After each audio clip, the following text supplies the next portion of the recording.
তো good morning সবাইকে। এই যে কি মনের আনন্দে ঘুম হচ্ছে। এই জেনি জেনি মাজা মেরে আছি। বলেছে ডাঁটা খাবে না, কারণ ওগুলো ডাঁটা মতন হয়ে গেছে না, অনেক বড় বড়। শাক খাবে বলেছে, তা সোনামা এখন তুলে তুলে দিচ্ছে, ভালো দিয়ে পেঁচে পেঁচে শাক তুলে। লালুর গায়ে হাত দিয়েছে, এখন আমার হাতে ধুতে হবে। কি জাল। তারপর সোনামার হাতে হাতে একটু সবজি টবজিগুলো কেটে দিচ্ছিলাম। মা তখনও আসেনি, বাজার করে নিয়ে এসেছিল, মা পরে এসেছিল তাই। আজ মায়ের ছুটি, মা এসে ভালো সুখবর দিয়ে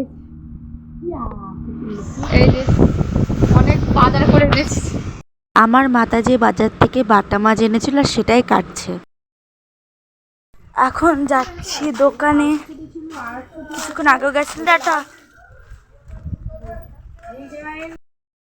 আমার স্নান কমপ্লিট আর একদম ডাইরেক্ট খেতে বসে পড়েছি। দুপুরবেলা কী কী রান্না হয়েছে দেখ। গরম ভাত, আর এটা হচ্ছে সেই কুমড়ো ফুল বড়া।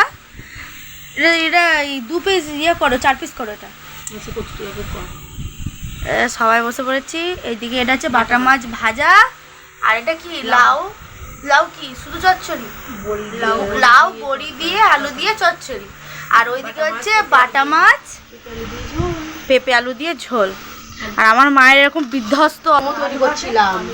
ময়দা মোমো তো হবে না। হ্যাঁ, মোমো হবে। ময়দা খেতে দেবো না, তাহলে কি দিয়ে করবে? আটা দিয়ে করে দেবো, আমরা ময়দা দিয়ে খাবো। তো মা এখন বানাচ্ছে আম পোড়া শরবত। আমি না জিরেটা একটু ভাজতে গিয়ে পুড়িয়ে ফেলেছি, তো একটু কালো কালো লাগছে ওপরটা। জানি না বুঝতে পারছো কি সবাই।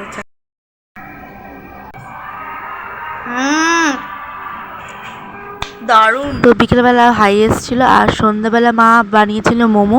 তো আমার ভিডিও সবার কেমন লাগছে অবশ্যই কমেন্টে জানিও।